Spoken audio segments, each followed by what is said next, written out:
Hi అండి. Chicken గుడ్లు ఎగురు వండే విధానం. 2 ఉల్లిపాయలు, 2 పచ్చిమిర్చి, కరివేపాకు, కడిగిన చికెను, గుడ్లు గుడ్లు కూడా మనం 4 విధాలుగా నేను కోసి అలాగే వేపుతాను. ఉప్పు, కారం, పసుపు. స్టవ్ మీద ప్యాన్ పెట్టుకొని కొంచెం ఆయిల్ వేసుకొని అందులో కొంచెం ఉప్పు వేసుకొని అందులో కొంచెం కారం వేసుకొని ఈ 2 ఎందుకు అలా వేస్తున్నాను అనుకుంటున్నారేమో.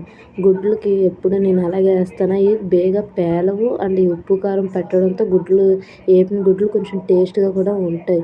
ఆ ఉప్పు కారం అలా వేసి దాన్ని అలా కలపడంతో ఉప్పు కూడా కొంచెం కరగడం అన్నది జరుగుతుంది.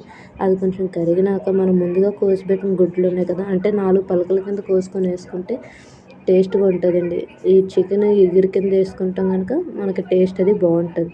ఈ 4 పలకల కింద కోసిన గుడ్లని అందులో వేసుకొని అటంపు ఇటంపు బాగా కదిపీయకూడదండి. అట్లా అలా వేసి అడుగున వేగినాక అప్పుడు మళ్ళీ తిరిగేసి మళ్ళీ ఒక 5 నిమిషాలు ఈ హై ఫ్లేమ్లోనే పెట్టి 5 నిమిషాల్లో బేగా ఏగిపోతాయి కూడా. అలా వేపేసిన గుడ్లని ఒక ప్లేట్లోకి తీసుకొని పక్కన పెట్టేసుకొని మళ్ళీ పాన్లోని కొంచెం ఆయిల్ వేసుకొని కోసిన ఉల్లిపాయలు, పచ్చిమిరపకాయ ముక్కలు ఉన్నాయి కదండి, అవి కూడా అందులో వేసుకొని వాటిని కొంచెం రోస్ట్గా వేగనివ్వాలి. రోస్ట్గా అంటే మళ్ళీ మాడగట్టేకండి, కొంచెం రెడ్గా వేగనిచ్చి అందులో 2 స్పూన్ల అల్లం వెల్లుల్లి పేస్ట్ కూడా వేసుకొని అది పచ్చివాసన పోయేదాకా వేపాలి. అల్లం వెల్లుల్లి పేస్ట్ ఎక్కువ వేసినా ఇందులోకి అంత టేస్ట్ ఉండదండి. కొంచెం అంటే ఒక 2 స్పూన్లు చికెన్ తగ్గాక తక్కువ చికెన్ అయితే 1 స్పూను, ఇది నేను ఒక పావు చికెన్ కనుక 2 స్పూన్లు వేసుకుంటున్నాను. 2 స్పూన్లు అల్లం వెల్లుల్లి పేస్ట్ కూడా వేసుకొని ఆ పచ్చివాసన పోయేదాకా వేపాలి. దాన్ని అలా వేపుకొని ఒక 5 నిమిషాలు స్లిమ్లో పెట్టి వేపాలండి. హైలో పెట్టి వేపామంటే కనుక మాడిపోద్ది. స్లిమ్లో పెట్టి దాన్ని అలా వేపుకోవాలి.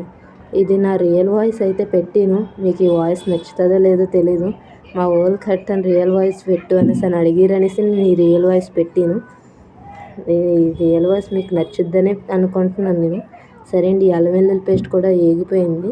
ఇది వేగినాక ముందుగా కడిగి పెట్టిన చికెన్ ఉంది కదా, ఆ చికెన్ని అందులో వేసుకోవాలి. అందులో వేసుకొని మనం ముందు ఈ మసాలా అంటే అల్లం వెల్లుల్లి పేస్ట్ అది ఆ చికెన్కి పట్టే విధంగా కలపాలి.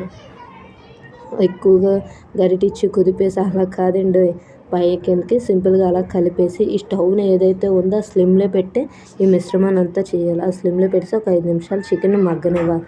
ఆ మగ్గినాక చికెన్ ఇప్పుడు చూసారు కదా మగ్గింది. ఈ మగ్గినాక కొంచెం ఒక 2 స్పూన్లు కారం, అంటే చికెన్ తక్కువైతే 1 స్పూను, ఎక్కువైతే అంటే పావు చికెన్ అయితే 2 స్పూన్లు పడుతుంది. నేను ఎక్కువ కారం తింటాం కనుక నేను 2 స్పూన్లు వేసుకున్నాను. 1 స్పూన్ ఉప్పు, ఒక చిటికెడు పసుపు, చికెన్ మసాలా పౌడర్ వేసుకున్నామంటే వేసుకోవచ్చు, లేదంటే దాన్ని మైనస్ చేసేయచ్చు. వేసుకుంటేనే టేస్ట్ ఉంటుందండి. కొంచెం చికెన్ మసాలా పౌడర్ ఇవన్నీ వేసుకొని కొన్ని నీళ్ళండి. ఎక్కువ నీళ్ళు వేసినా సరే ఈ కర్రీకి బాగోదు.